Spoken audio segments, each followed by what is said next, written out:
Well, welcome to Nuevas Voces. Very good. And welcome to State Center. My name is Adam Goldstein. I'm the Artistic Director of State Center Theater. I am Sarah Fabian, and I am the Managing Director of State Center Theater. Sick, and on behalf of all of our staff and our students here, thank you for joining us as we kick off our 2025-2026 season with our ninth annual Nuevas Voces 10-minute prize-winning play festival. Excellent. So here at the beginning, a couple things. So as we have a little bit of an award presentation here right at the top. While we do that, is a great time to turn off your cell phones. Yes. We are recording tonight, so recording. it will be available on our CMT YouTube channel. Right. So you can have multiple viewings. You can watch it over and over. You can enjoy it. You can. That's right. You can enjoy. You can. That's right. That's right. Exactly. It's there for you. Okay. So on our CMT YouTube channel, Nuevas Voces is a really special experience. I know for us, it has become a true marking point for us in our year, not just as the kickoff to our season, but as like a festive celebration of what we work to do here at State Center Theater, particularly giving a home to new voices and the cultivation and incubation of new writing is a big part of like who we are and what we do as a home here. So we take this time not just to celebrate like the students who are contributing work, but that mission unto itself. And that mission was heavily inspired by the next person we're going to bring up as part of this award ceremony, who is the founder of Nuevas Voces, the spark behind its creation, Mr. Jim Blair.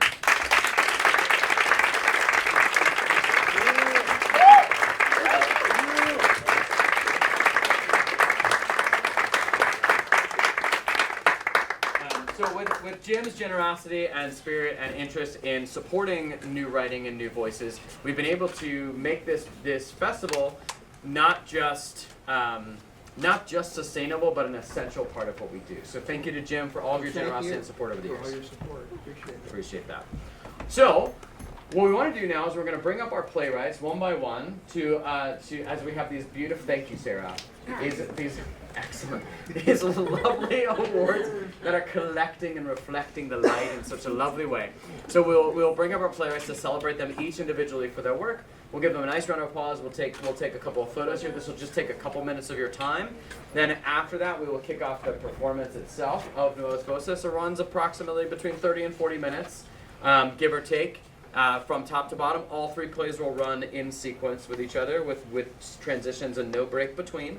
Then after all of that, we will reconvene for about a 25-minute or so post-show discussion with our playwrights to hear about the origins of the work, as well as to have an opportunity to ask some questions of them in the support of the ongoing development of it. And we'll be joined by our cast as well, and we'll be able to give them a nice round of applause too. Cool. That is the run of show.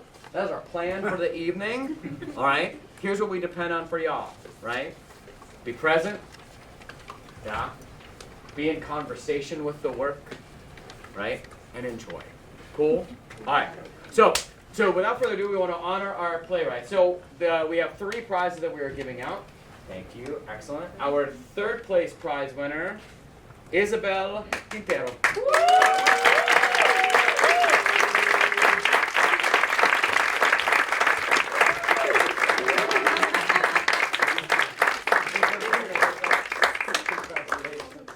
Thank you so much. If you want to come over here, is that correct? Yes, that is correct. Great. All right.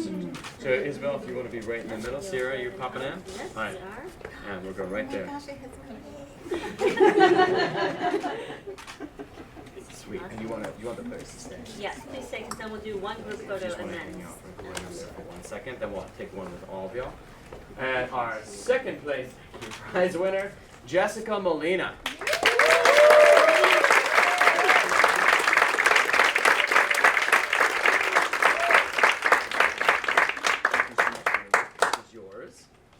There you go. Yeah, you can. Jump on in. You can. Yeah. You're good. Right here. And then Right here. come We can't miss the photo. Great. Thank you so much.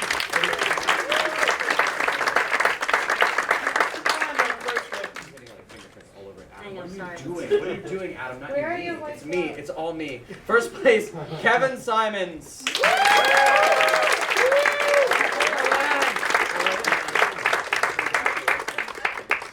I'll go get the Windex after. Right here. Right here. Oh, God. sorry, guys. We're gonna look so short. It's fine. That's right. I know. Sarah and I just literally went like this. Like, let's All right, go. and here to then help everyone posture. come in. All right, all playwrights come on over with a photo with Jim. Jim, just hang where you are. Gather around Jim. Yeah, Jim.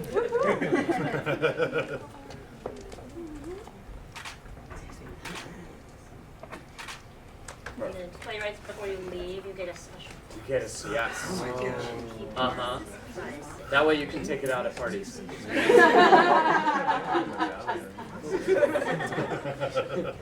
Thank you so much. Congratulations. Yeah, congratulations to all of you. Playwrights, afterwards, we'll invite you guys back down to come talk about your work a little bit. Yeah? Jim, anything you'd like to know? Oh, the only thing I'd like to say is, well, I really appreciate the support of the CMT department and all the love they put behind this festival. And I'm very happy, I didn't realize I got valet parking, so I gave my card to someone. Sure. Always a safe bet here. But this is the first time I think we've had a sold-out performance. For opening night.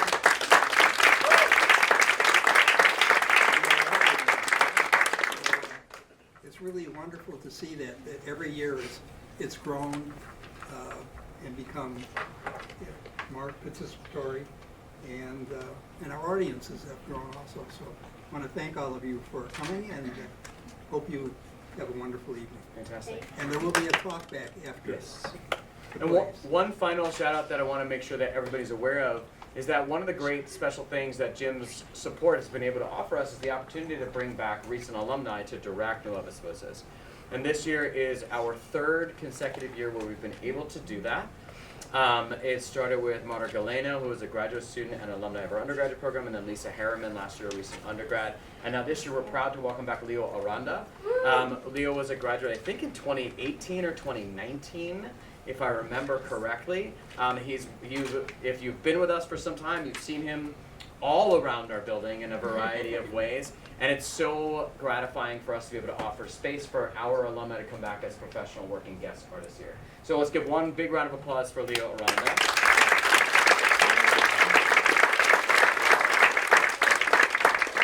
All right, and without further ado, 9th annual Nuevas Voces.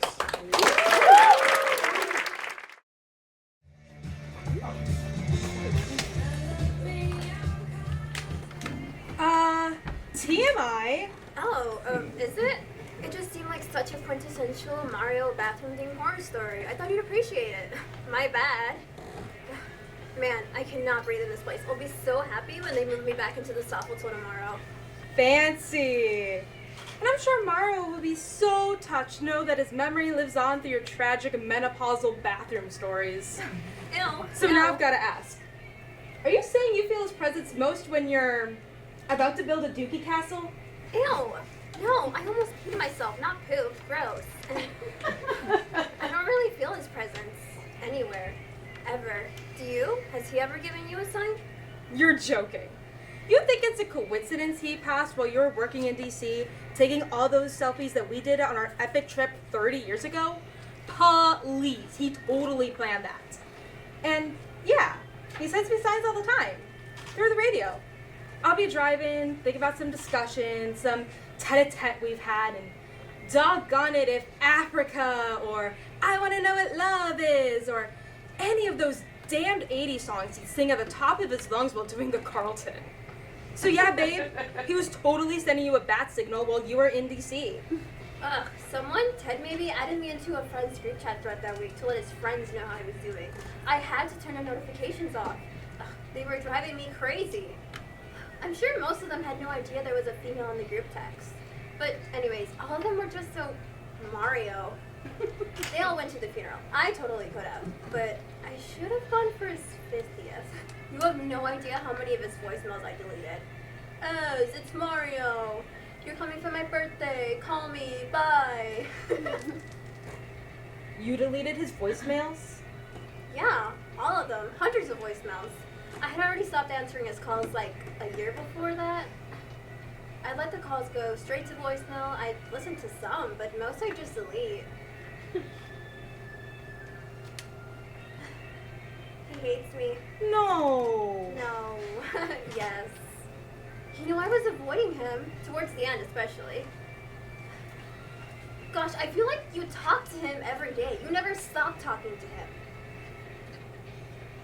He would literally leave me voicemails telling me so. As, it's Mario. I talked to Days today. I think she still wants me. What are you saying? Call me. Bye. Ugh. You were so brave to put up with him.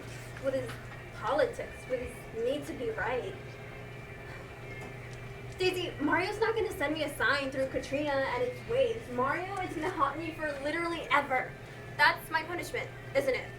No, come on. It's not like you listen to the radio anymore, do you? I mean, it's not like you have a car to be flipping through stations. Although I guess it has happened to me at work. Daisy, Mario has been radio silent with me. And for someone who would literally never shut up, that means he's waiting. And now he's pissed. And when I least expect it, he's gonna freak the crap out of me. Okay, how can you have an apartment with no windows? The apartment has no windows? Well, the only window is like a garage door thing because like the apartments are in a renovated Jiffy or something. I can't breathe in here. Easy there, Toots. Deep breathe in. Hold for 4. 1, 2, 3, 4. Exhale slowly. Hold for 4. 1, 2, 3, 4. Deep breathe in again. Hold for 4. 1, 2, 3, 4. Exhale slowly. Holy smokes, that actually worked. Yeah, just learned that from the girls in my new divorcees group. Right now we're reading a book called by Mel Robbins called Let Them, life coaching mumbo jumbo, but gotta tell you, some of it really helps. But why do you think he let it get that bad? If your stomach issues are such that in your 20s you literally know where all the bathrooms in the Chicagoland area are, wouldn't you be getting a colonoscopy like every year? He hadn't had one in like 10 years or something. Did you ask him that? Well, yeah. He left me a message saying he had cancer, so I asked him. First, he chided me for taking so long to call back. Apparently, Ted took like minutes to answer back. Took me like 8 days. But it's like a totally different time zone though, so I digress.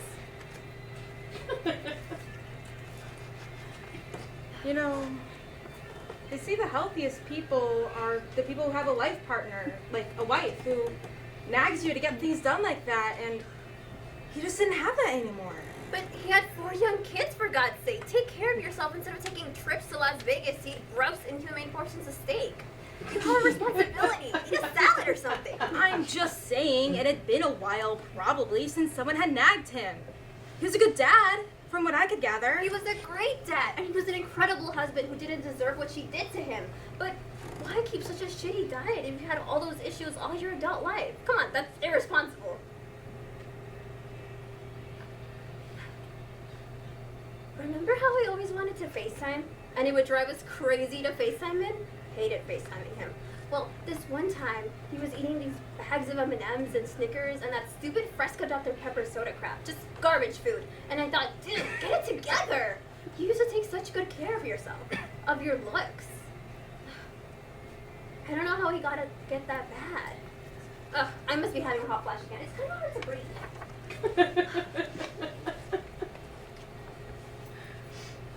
Daisy, are you still there? Daisy! Yeah, I'm here. Although I think I may have lost you for a sec. I'm in the sticks in Missouri, How you've managed to live out there for 22 years is beyond me. We would have had so much fun together raising our girls.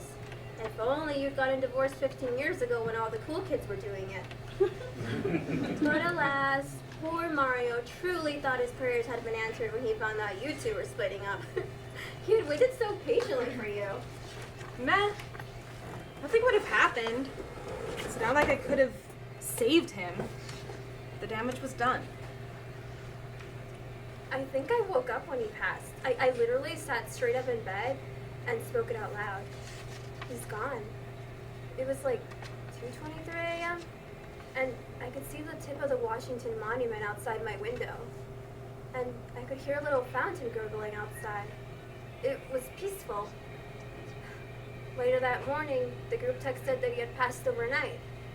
I told you he'd send you a sign.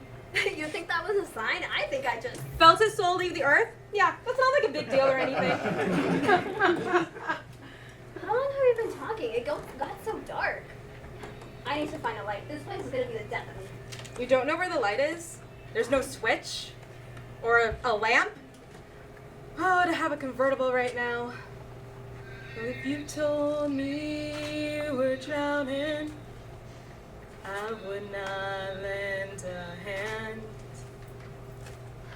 Well, the lights are like these little digi button things, and don't even get me started on the front door. Okay, how do you not have a window to crack anywhere? Ugh. The only door is the one with the lock on it, and the only window is the one from the garage door, and everything's electric, which begs the question, and what happens if the power and the batteries die? Because I imagine the power won't open, and the door's not going to open without power, and oh my god, I think the air conditioner isn't... Daisy! Daisy! Daisy, I don't want a sign! Tell him I don't want a sign! Okay, breathe. 1, 2, breathe. Breathe. What? Daisy! Daisy!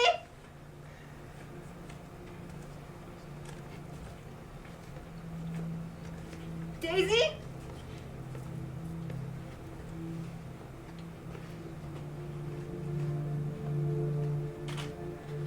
Okay, fine. Yes, I stopped talking to you. Yes, I did.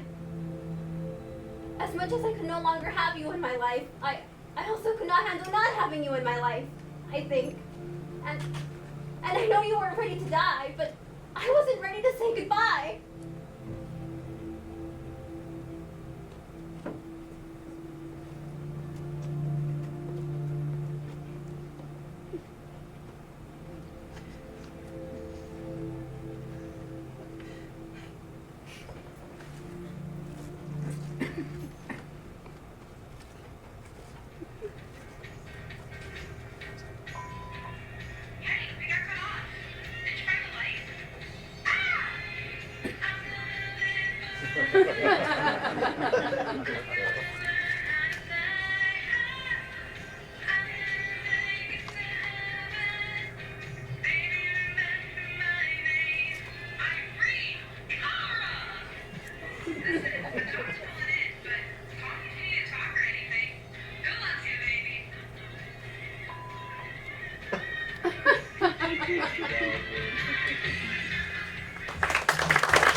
Bored.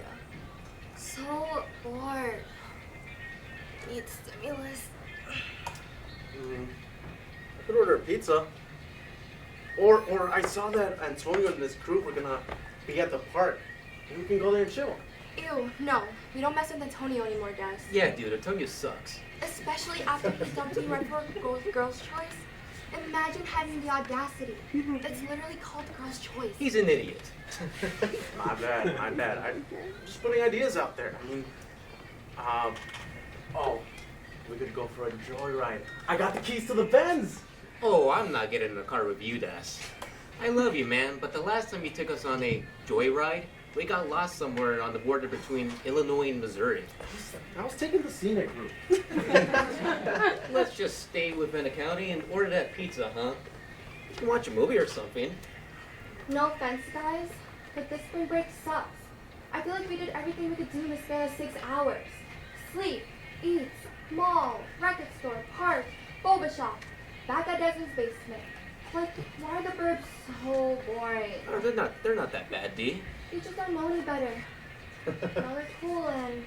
Oh, you hear that, Denny? She likes us. Bro, chill. Anyways, as I was saying, y'all are cool and I like hanging with you guys, but I miss living in the city, especially during breaks. Can't believe I have to finish high school here in the city because my dad got transferred for his job. I think I'm depressed. I think you're homesick. No, sir, dude. She could be depressed and homesick. Her body, her choice. You really need to start paying attention in class, man. That is not what that means. It's okay, you make me laugh. Desmond, you're a doll. I got you, babe. But I get you. I wish there was a change around here. A change of scenery wouldn't hurt. Like a concert. I miss live music so bad. We have concerts. Sometimes. The polka band at the Elks Lounge barely counts, bud. I'm thinking punk shows. I miss the pits. I miss screaming and running to sweaty bodies. Yeah, let the body set the floor. Let the body set the floor. Let the body set the floor. Oh. How do we look, Denny? Aren't we adorable? All lovey-dovey and stuff. Adorable, yeah. Don't be jealous, man. It's all harmless fun. Whoa, I'm not jealous at all. Why would I be jealous? Anyway, I found something that might be interesting to you two lovebirds. Don't tease us, Dennis. Spill. There's a local show happening tomorrow night. It's about a half-hour drive from here with some band called Loser of the Year. Shut up. That actually sounds dope as hell. I'm looking them up on Spotify. Oh shit. They're like kind of a thing. They've opened for Frico, Interlay, Beach Bunny. Are those even new band names? I love teaching boys about music. Yeah, they're like up and coming bands in the city. They play at Riot Fest and support bigger names like Green Day or Fall Out Boy when they tour. Oh, American Idiot. Baleadil. Excuse you? It's a Fall Out Boy album. Okay, Dennis. I didn't know you knew Fall Out Boy.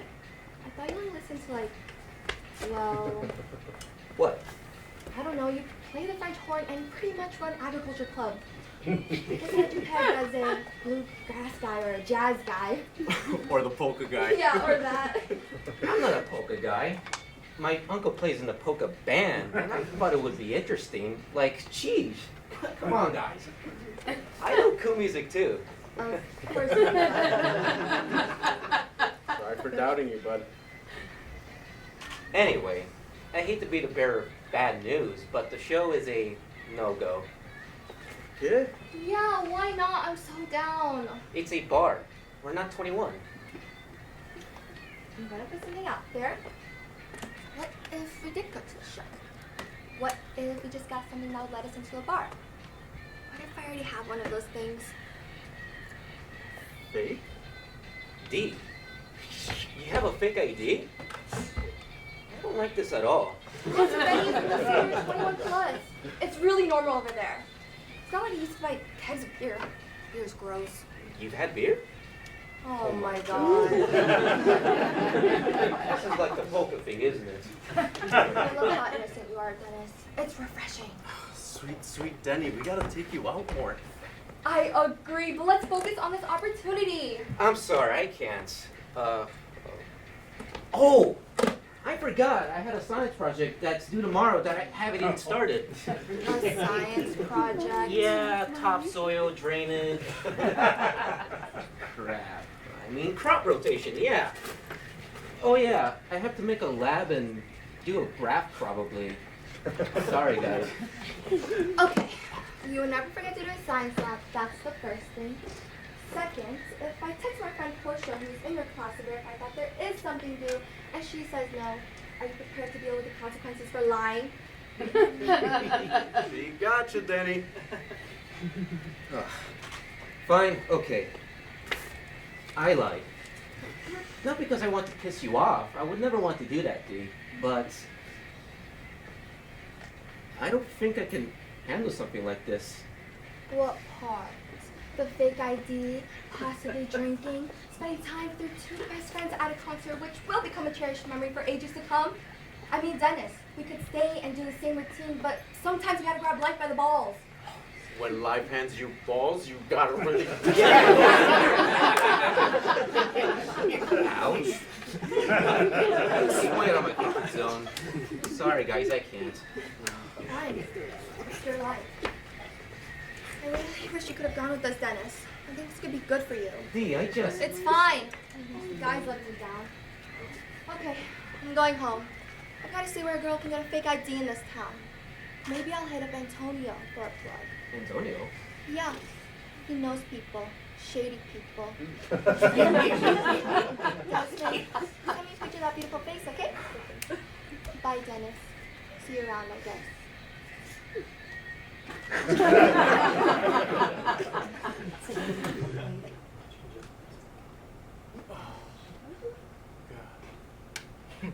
Dennis. Dude. What the hell? You had your shot right there, man. I don't know what you're talking about, Des. What do you mean? It's all over your face. It's been like that since you got here. I've never seen you so into a girl. What? Dee? She's just a friend. She's a cool girl who kicks ass and kinda scares me. What's going on? But I just can't get up on her level like that. Oh man, you totally could. You're a badass, horn playing, crop rotating, polka guy. I'm rooting for you two. Please don't. I don't want to be the polka guy. I'm just trying to stay out of unnecessary trouble.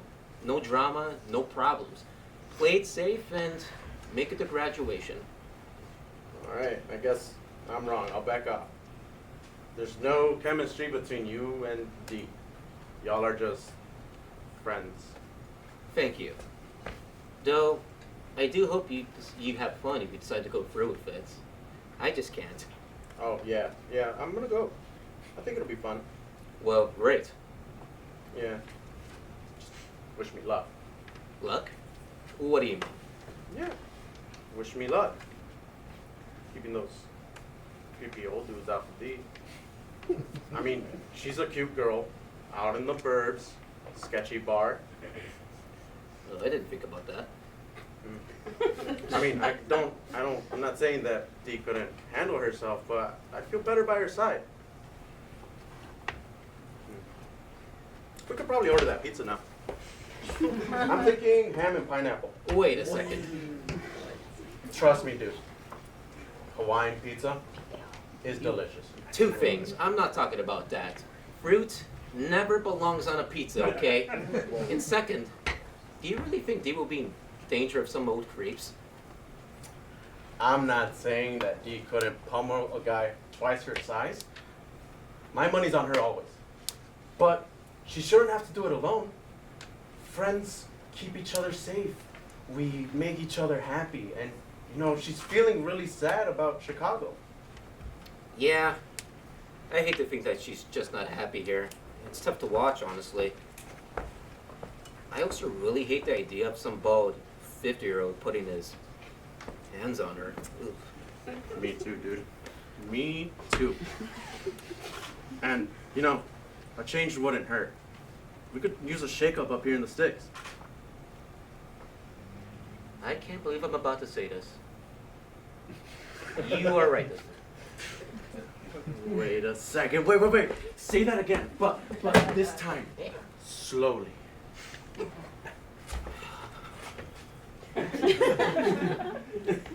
Desmond, my pal, Mm-hmm. you are right.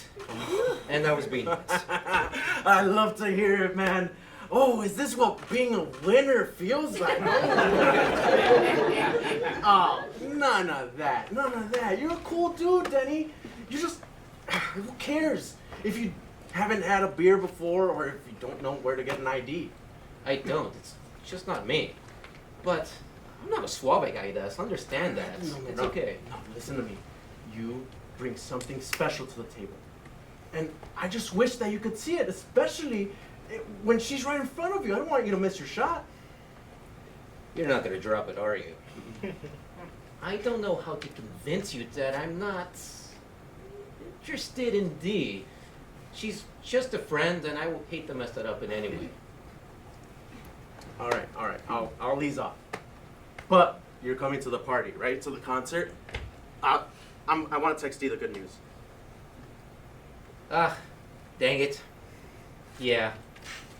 I'll go. It's time for a change. Attaboy!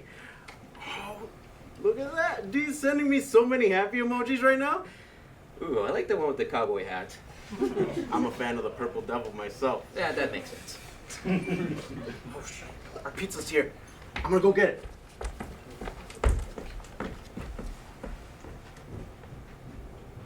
What kind of pizza did you get? Pineapple, baby! Oh, okay. What? Oh, why, dude? That is so freaking wrong. Ooh, it's time for a new you, Denny. Out with the old, in with the new. Try it.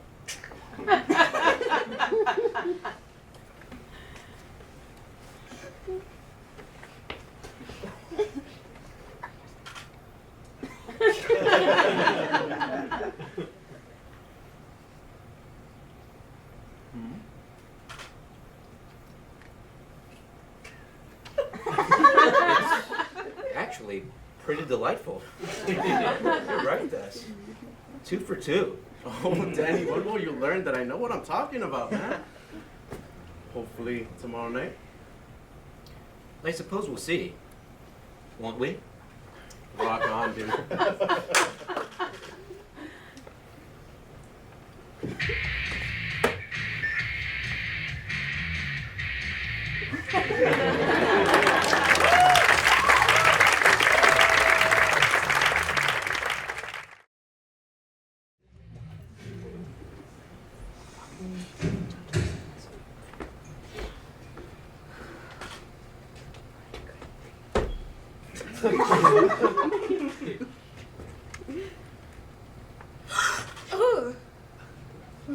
Ew!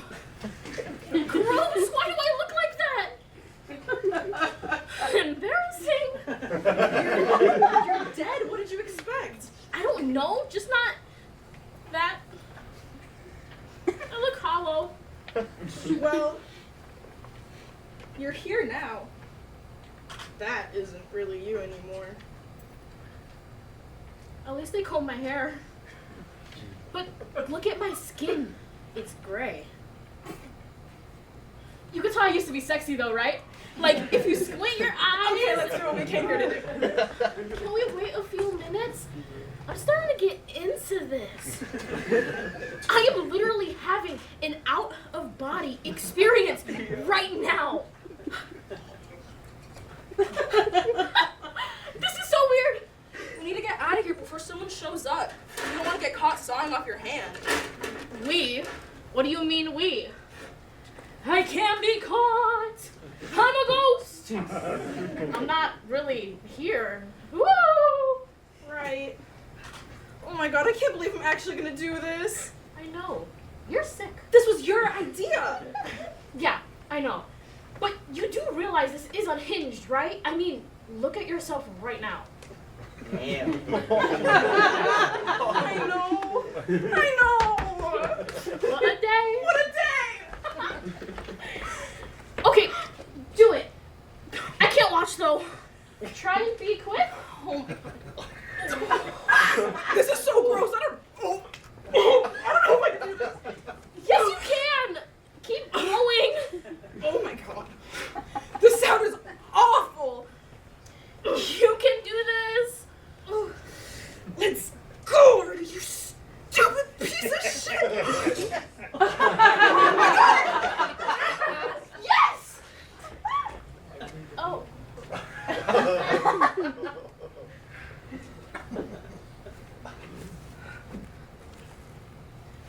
No one will be the wiser. What does it feel like? It's cold. It just wasn't as messy as I thought it would be. I can't believe you actually did it. This is happening. We need to get you back to my apartment. What was that? What was? Shh! I think I heard something. Let's get out of here. I wanted to look for your keys, remember? We don't need them.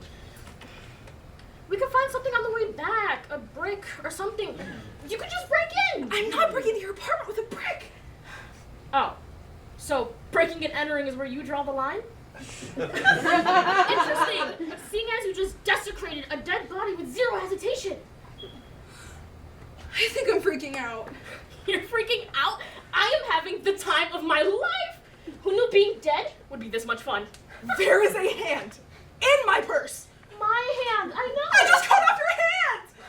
You did great. The messed up part is that I think I should be more freaked out by all of this. And that's what's freaking me out. This isn't normal. Normal people don't cut off hands off of dead bodies when a ghost asks them to. I knew you were special. More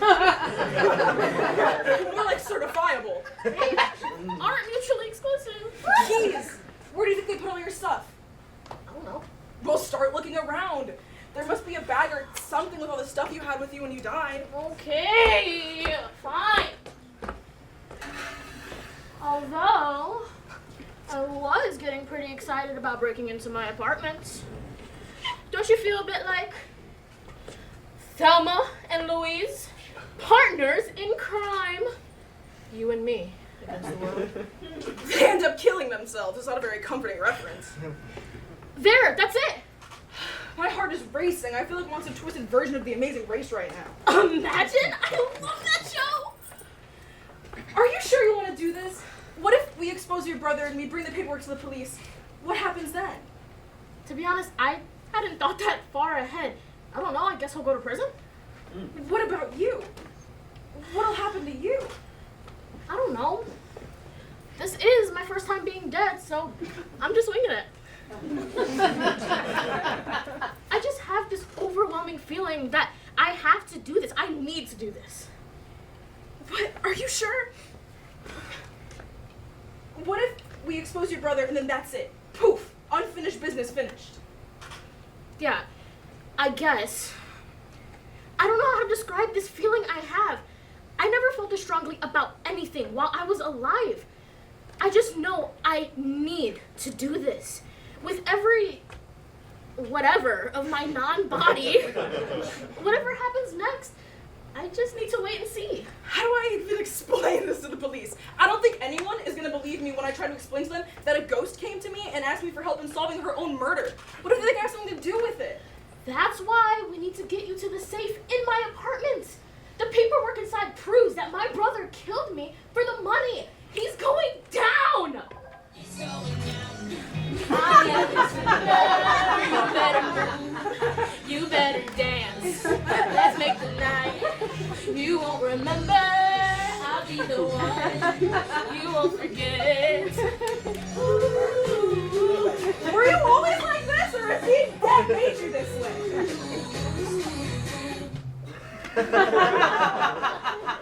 Aside from the burning need to expose my brother and destroying his life, I honestly haven't felt better. I feel light and unburdened. Why me? What do you mean? What made you come to me for help? I didn't know you when you were alive. Why didn't you go to someone that you knew? That's a good question. I guess I was just drawn to you. Like, I knew you were the one that could help me. How were you drawn to me? I can't explain it. The last thing I remember, I was eating dinner with my brother at his house when I got dizzy and I fell to the ground and I was outside my body. And I realized he couldn't see me. That's when I started to feel frustrated and angry. And then I just kind of ended up outside your building. But the rest you know. Why do you think I'm the only one that can see and hear you, though? What makes me so special? I don't know.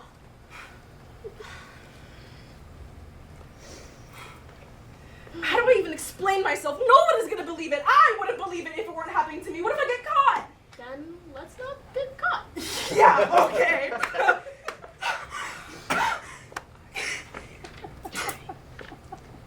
Are you good? No, I'm not good. This morning my biggest concern was studying for my art history exam. And now I'm helping you, a ghost, solve your own murder by using your severed hand to unlock a safe in your apartment that has papers that your brother had motive to kill you. Yeah, that does sound crazy. Okay, look, I wish we had more time to discuss all of this and what it means, and contemplate existence, and the afterlife. But I just have this overwhelming feeling that I'm on borrowed time. None of this seems to bother you. You're enjoying this even. I mean, I'm already dead. It can't get worse, you know? I just don't feel the need to overanalyze things. What about analyzing this? Even a little bit. Would it make a difference? What do you mean? I mean, if I could explain this and it all makes sense, would it make a difference? Would it change anything at all? I don't know! Maybe.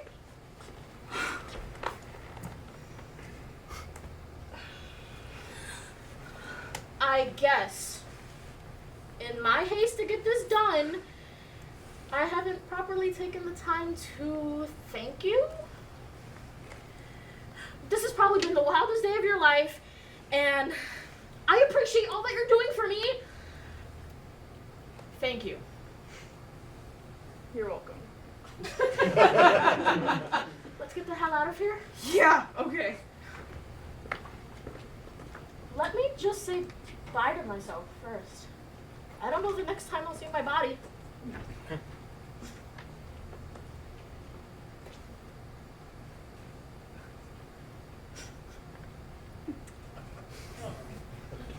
I'm ready. Keys, phone, hand. Let's go.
Thank you again and congratulations on your prize-winning plays in Nuevas Voces. Well done.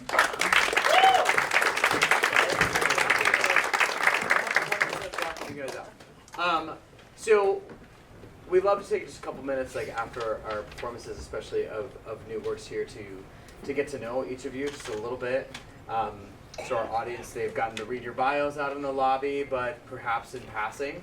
So it would be great if we can go one by one, if you can introduce yourself and your play like to the audience, just so we can connect face with story. And then we'll kind of come back around because I have a follow-up question to that. So go ahead, Jessica. So I go by Jessica or Jess Molina, and I wrote the second play, Rock On. Woo! Rock on. I'm Kevin, and I wrote the last play, Handy Dandy. Hi, I'm Isabel Quintero, and I wrote Give Me a Sign. So before we eventually toss it open to questions and comments from the audience, Isabel, since we just finished off with your introduction, I would love it if we can, Leo, come on down, buddy. This is our director, Leo Aranda. Also co-star of Rock On. Isabel, so since we left off with your introduction, I would love if y'all are willing to share a little bit about the origins of your play, right? Like what inspired you, how did this particular story come about for each of you? It would be great just to hear kind of like how your piece came about into the world. Isabel, if you want to start. Sure. So Esmeralda is the one that was in an Airbnb, and that's me. That's me. I was having a conversation on the phone with my girlfriend about a friend of mine, a friend of ours who passed away. He is a childhood friend. And she kept talking about how she gets signs through the radio of him. And I was like, he doesn't send me any signs. so we were, you know, and then I, as I'm talking to her, I'm like, oh my gosh, he's gonna haunt me. That's what he's gonna do. He's gonna haunt me forever. And so I told her, remind me one day I'm gonna write a play about this. And that was, I don't know, like a couple of years ago. And the crazy part is today I opened up Facebook and a picture of he and I was in my memories from 14 years ago. Wow. There's your sign. That's my sign. That's awesome. Excellent. Thank you, Isabel. Kevin? So I was, a year ago, I was taking a playwriting class here at Northeastern, and so I had to come up with a 10-minute play for this class. And yeah, so that the origin was purely academic. The circumstances were academic, but Yeah. but like Well, I mean, I guess I was trying to think of something unexpected and a morgue was kind of like, I was like, oh, that'd be, I don't know if I've seen any plays that took place in a morgue. So I thought that was a good place to start. Yeah, so I just kind of wanted there to be some strange circumstance, like some bizarre thing, and then from that idea, figuring out how to make a play with it. I love that. Thanks for sharing that. Jessica? So Kevin and I were in the same class, and our professor, I think, is in the space today. Yes, So sir. shout out. Dan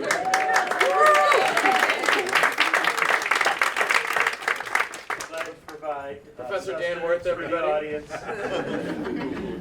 So yes, it was an academic assignment, but I guess my inspiration was a little bit of the 10 Things I Hate About You, Shakespeare, modern day, from the suburbs, made it to the city, and a love for music.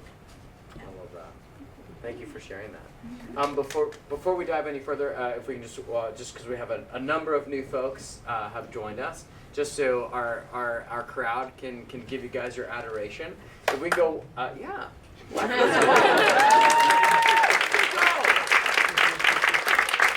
go. That's what I'm talking about. That's some Thursday enthusiasm.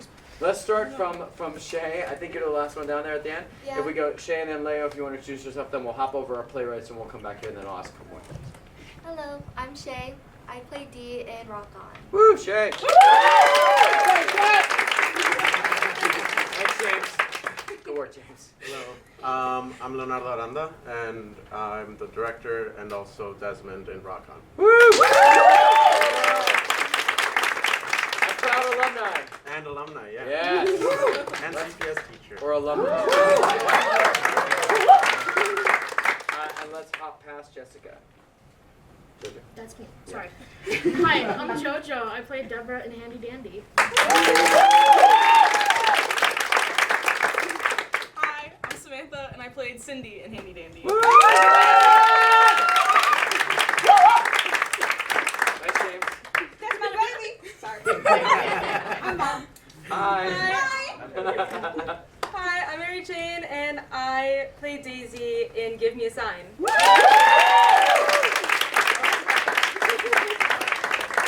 I love it. Oh. Man, we're in. Man, no, it's good. Maribea and Pablo, so we were just introducing, each person was introducing themselves to the audience along with who they played. Okay. So if you want to start from Maribea then. Maribea. Okay. Hi, my name is Maribea. I played Esmeralda in Give Me a Sign.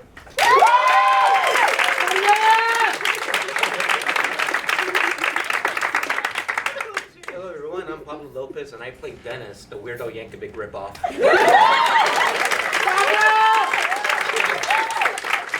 Now, if that doesn't go into the character breakdown at the beginning of the play, I don't know what we're even doing. Well, he's a polka guy. I know.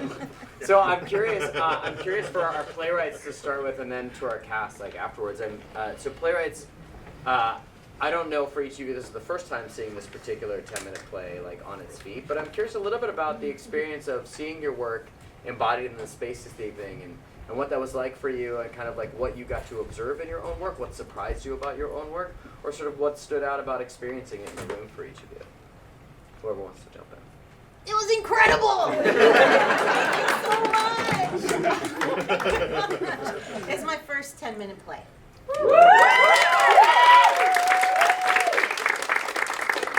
So fun. Also because it's very real, it's very personal to me. You play my best friend, and you play me. So also thank you, because I know it's hard to play 50-year-old women. You're 20 or something. So that was interesting also to see, like, casting is something, right? Because it's different. You're talking about menopause and you're 20. But it was also like really touching for me, and also I saw ideas that I hadn't thought of when I wrote it, and I was like, oh, they're okay. All right. So it was really cool. I love that. Thanks for Really that. Are the playwrights, Jessica, Kevin, anyone else? Yeah, we like in the class we had like read them out loud, but then it was interesting to me as soon as they walked out. It was like, oh, here they are. Like these are the because I kind of in my head had a kind of an idea of what they looked like, but it wasn't like concrete at all. And then as soon as they came out, I was like, oh, this is who they are. So that was really cool. Yeah, I thought that was. And there was just certain like delivery and things that just weren't necessarily how I was thinking, but I was like, oh, this is a cool interpretation. Right. So it was fun. Yeah, I love that. It's an interesting moment, right? Like when it changes hands from yours and like into different bodies, into different voices, right? Like it's then out of your hands, right? But that exchange, that conversation sounds really interesting to experience. Yeah, Jessica. Well, I've been in and out of theater for a while, so I've never been in the position of writing a play and seeing it executed. So heartwarming to see, like you two said, it brought to life by other people and bringing, their own quirks and talents to it. So it's so, like, I don't know, humbling to be able to see your world built upon by other people, and now we have all these faces looking at it, and we've all shared a special moment tonight, I think, just with our words.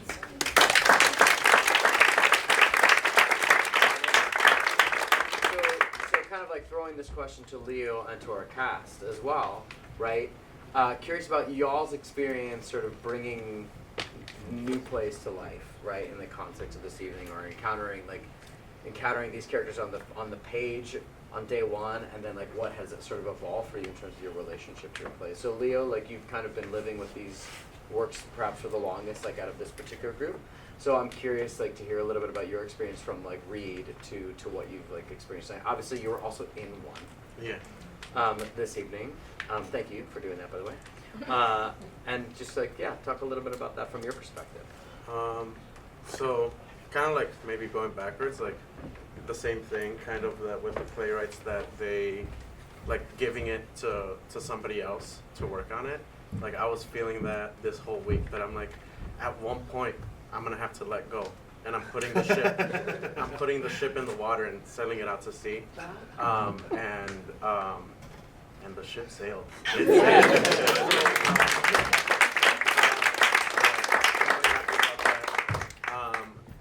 And it was really cool because it's the first time that these are brought to life or that they're put on stage, so there's no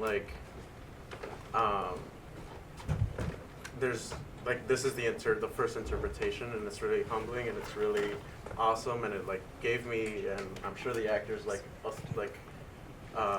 the ability to play around and find throughout. And when we were choosing the plays, I didn't notice how much music was gonna be a huge part. And I was when I read them, I was like, oh, I'd really like this. I'd like each one is purpose is a big thing. Somebody's trying to find a purpose for something.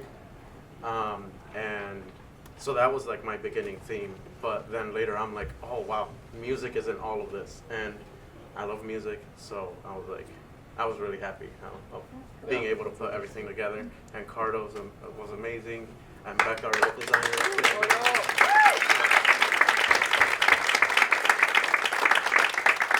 I love that, man. We've had a new member of our team join us down here on stage. Do you mind introducing yourself and your role in this production? Hi, my name is Nikki, and I was stage manager for this show. Woo!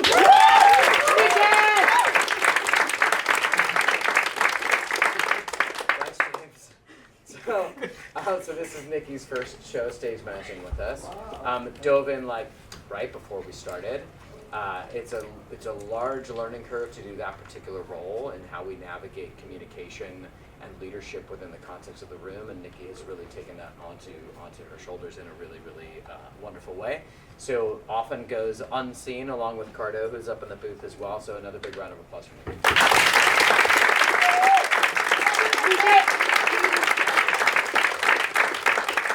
So throwing that question open to the cast, right? Like, so you guys have had a relatively quick process in terms of 2.5 weeks. Most of these pieces rehearsed 2, maybe 3 full times prior to tech, right? Like as we went through the course of that. So talk a little bit about maybe that question in terms of how your relationship to your role and to your play and the experience of bringing these to life has sort of evolved for each of you. And it doesn't have to be everybody, but if you have something to toss in there, feel free to jump in. Jojo? After reading all 3 of these shows, honestly, Deborah just spoke to me so aggressively. And I don't know if it's because, like, I think she's crazy in the way I'm crazy, or just because she made me laugh. But, like, the fact, when I got casted as her, I literally broke down crying. Because I was like, yes, it's my time! You know? Literally, however she would have reacted is how I would have reacted, is what I did. But, like, the growth of her character, it just, like, I feel like it only ever went higher. And having Leo as a director was so amazing, because he, off the bat, is like, be crazy right now and I'll tell you if you need to slow it down. Never once did he tell me to slow it down. So it just kept going. and then giving me like the power of control and the lights and the songs, and it, oh my God, fed into my ego and into Deborah's, and it was honestly amazing. I had so much fun with this role, and it's written amazingly.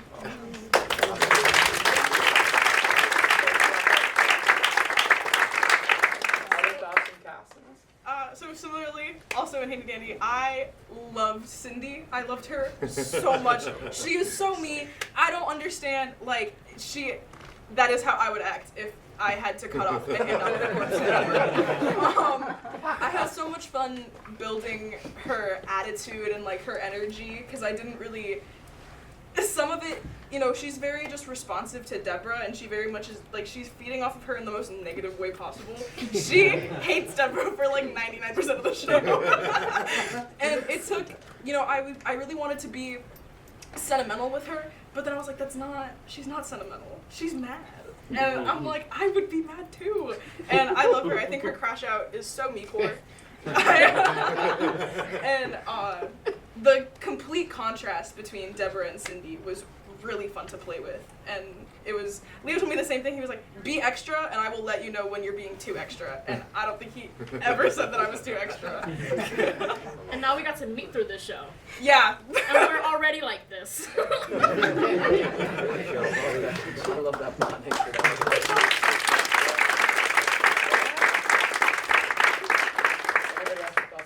Right.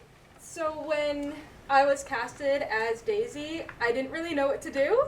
I didn't really read the script beforehand, so I had no idea who she was, what she said, or how she was supposed to act. So day one was pretty crazy. I'm like, oh, she's very quiet. But as I worked with her, it was more like, she's not quiet. She's very loud. She's independent. She has something to say. It's just Esmeralda always cuts her off.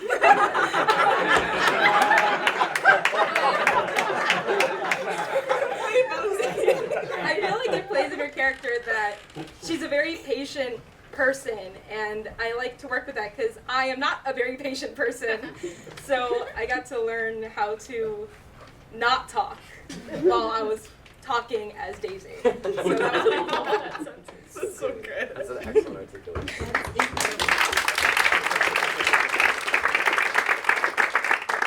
Any other thoughts from the group on this before we toss it open to our audience? As, not director-wise, but actor-wise, the Rock On really, like, connected with me, because I was on, that was something in my life. So, but I was Dennis. I wasn't Desmond. So, it was, unsure of myself, of like, should I don't know. But it was really cool playing the other side, playing my friend, like trying to be like, remember those times and being on the other side. So it was really cool to see that. And I could say the same thing about like I feel like I was more like Desmond because Dennis's character I never really experienced what he experienced, like having a crush on D right here. I never experienced that, but I might experience that in the future. But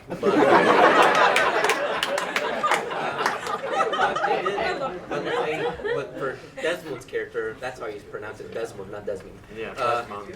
And I originally auditioned for Desmond, but then I got Dennis's character. But I just went with it because well, it's like I'm an awkward person, sort of, but I like to.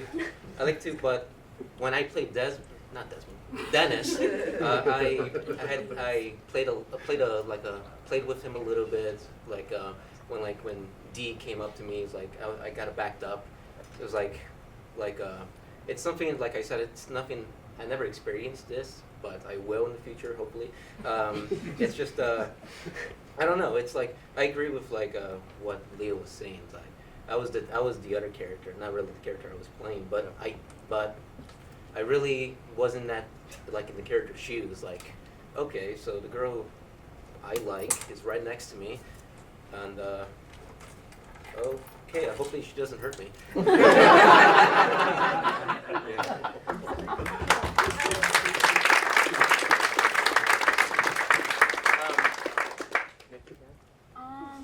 So being stage manager for the first time was kind of scary.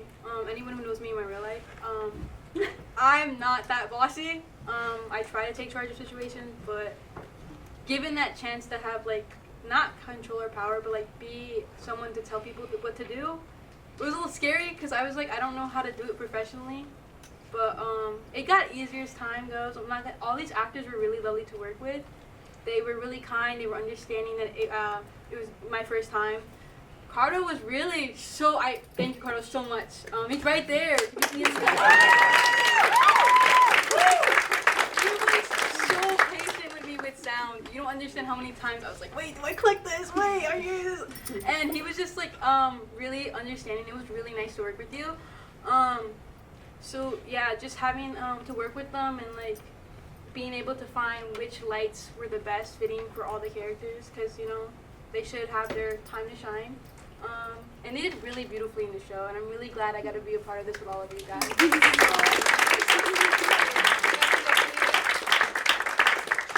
Shady, do you have a thought? Yeah. I just want to say, I think similar to Leo and Pablo, Rock On, I think we all played our opposite characters. I'm not very rock or very outgoing, so it was really hard for me at first, but I thought she was really fun. And as I played more of her, I think more of her personality came into me outside of performances or rehearsals, so I thought that was fun. And also, guys, pineapple on pizza is the best.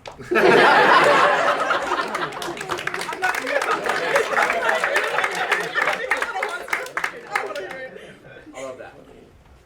So we have a few minutes left. So taking into account sort of the perspectives that you heard from our playwrights and our cast and our director, curious questions from our audience for our panel of artists who are up here. I did sort of have one question for our playwrights here, because I was just thinking because when I would do writing projects in microfiction, I always end up going further with it in my mind, where man, I wish I had the space to do X, Y, and Z. I saw the bigger scope in a lot of the stuff that you guys did, maybe in a simple way or in a quick way, whatever. But how would you feel if you had expanded it to a longer play? What would it look like, or how would you perceive it? Take it away. I'll take it away. Oh my God. They would be at the show, right? And there'd be other people, and there'd be a mosh pit, and Dennis trying to understand, or Desmond. Even I get it confused. That was intentional. The nerdy one getting all confused with the mosh pit, and the girl being fly, and yeah, just I would love to expand on this universe of just the little music nerds, little youth having fun. Yeah, I don't know. I guess I would think maybe the two of them would have to continue on this journey, right? And find out more about this evil brother and what the story behind that is. And I mean, I guess, yeah. And I think their ending would probably be similar to Thelma and Louise. I don't think it's a heavy.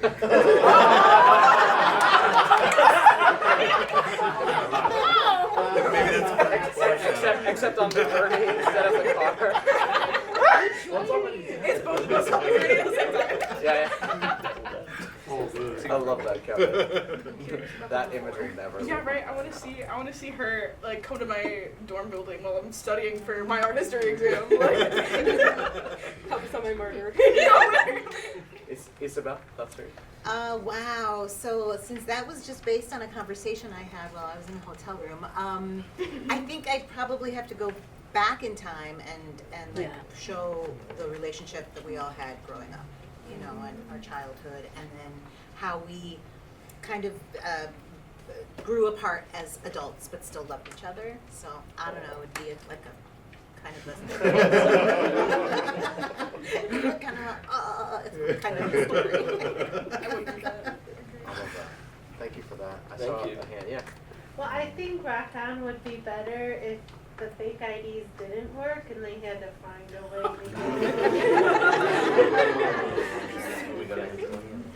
Great. Yeah. What kept you guys motivated to keep on going through all of this? Actor-wise, which, or just in any sense? Any general. Stage manager wise is when I make a commitment to something, I see it through no matter how hard it is. I also thought that everyone who worked so hard on this deserved to see it through too, because they were wonderful people. They came to the rehearsals, they did all the work, so why not put it all together?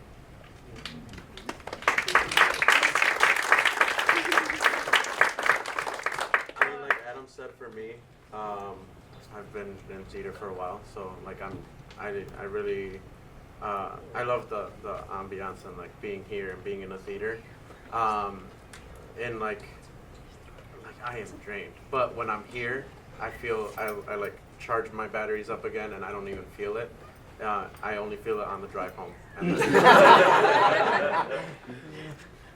From an actor standpoint, if I can add on to that really quick, performing and hearing you guys laugh and enjoy the shows just as much as I thought you guys were gonna enjoy all of these shows was the most rewarding part about this whole process.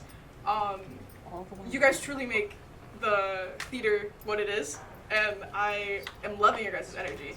And also, I met so many cool people throughout this process, and I'm so glad. This is my first Nuevas Voces, and I'm so glad that I got to be a part of this one in specific, because it was so much fun, and I love all of you guys so much. Yeah, I would like to also add on to that. This is my second Nuevas Voces, and only 2 people I recognize from last year's Nuevas Voces. So coming back and doing it again and seeing new people and connecting with new people is really fun. And it's like, it was such a quick turnaround, but we love it. I love doing the quick turnaround stuff because it was long, like, it was quick but also long because we wouldn't get done until like 10:30 at night, but yeah, God bless Nikki. She was here until 11, 12 o'clock in the morning, making sure that everything was perfect. I'm so proud of her. I love her so much.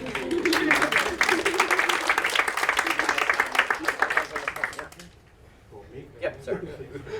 So like, I know that it had to be within a 10-minute constraint to write this, but like in that process, did you actually have stuff that you had to like cut out, but you wish you could have kept in, like while you were writing it? For me, no. Well, no, I mean, honestly, what I struggled with was what I liked about it was like the kind of like this mystery of like what's going, like why are they doing this, like what is going on, and so there was a moment when it was like it was probably only 5 minutes long where I really liked it, and I was like there was just a lot more mystery to it, and then some of the explanation I just wish it could have been maybe drawn out more. So there's but it was I did not cut anything out. I love that it's a sliver, right? 10 minutes. I am an actor, so plays are 90 minutes or longer. But it's just a sliver. 10 minutes is like you have to get in and get to the crux of it, and I loved that. I loved that challenge. Adam. Jim? Yeah, I wanted to say it's very heartwarming to see the joy that you all get from doing this. From stage manager to Adam's involvement, to directing, to acting, to writing, and it should be a springboard, to continue on doing what you love to do, or what makes you feel good.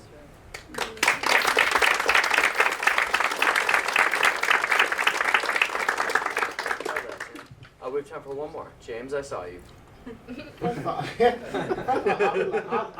I have the privilege of knowing almost each and every one of you sitting up here.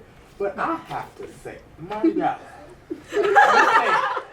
I have been in the class with you for 6 weeks now, and I did not know that this side of you existed.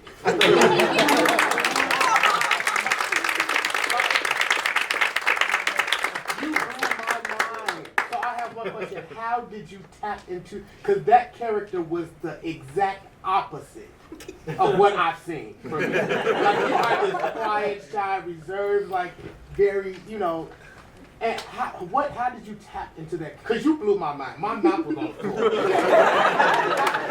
I said, is this Marty? Okay, how did you do that? I'm actually more like her than you would think. Yeah. I was gonna say, James, I was like, every show that Marty May has been in, we're like, okay. 100%. But say more about that. I don't know. I mean, first of all, the age gap was Sure. really crazy to try to deal with. And it was just a lot of like anger and frustration with her and a lot of like grudges. I also hold grudges, so yeah, so it was more of like digging into like how she felt about this specific character that we never even really get like much background about him besides what I'm saying. So it's like I'm basically telling myself a lie, or whether it's the truth or the lie, that's what I'm believing, that's what she said. There you go, James. Our last question, I saw him back here in the short second or third row there. So my question is, last year, you also had another play where you were speaking to a ghost, or can I do something happier next time, or like just to find like that sort of like you could tap into that a little bit better, like a little bit more? Do you feel like this is another one? Like, oh man, I mean, I wasn't the one that did the casting.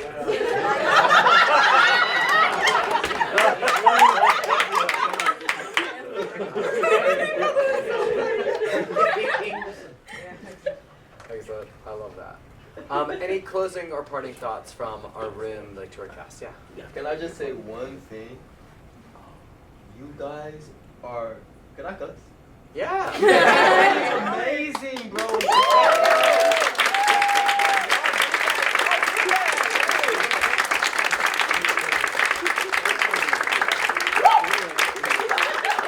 I appreciate you asking permission for. Hey, Adam, that's exactly what I told you. That's before. what you told me? I know. And anybody who knows me knows 100% yes. So I appreciate you. We're not friends. Excellent. Other quick things for the group if anybody wants to toss anything. Yeah, go ahead, Samantha. Oh, Jojo. well, I have something to say too, but I'll let you go Jojo first. So I was her ghost last year, and now I'm her ghost. I'm not her ghost, but I'm you're her my ghost. I always say that like I don't have a favorite thing about being an actor, but I think this instilled that I just love being dead.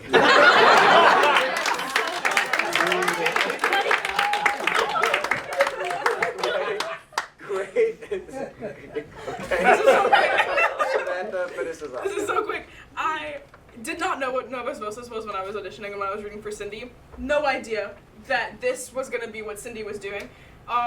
But I think that I didn't realize that there was 2 other plays as well, and I think that all of them came together so well, and I think that all of them together mean something much bigger than what we can imagine. And I'm so proud of us, and I love all of you guys, and we all did so well.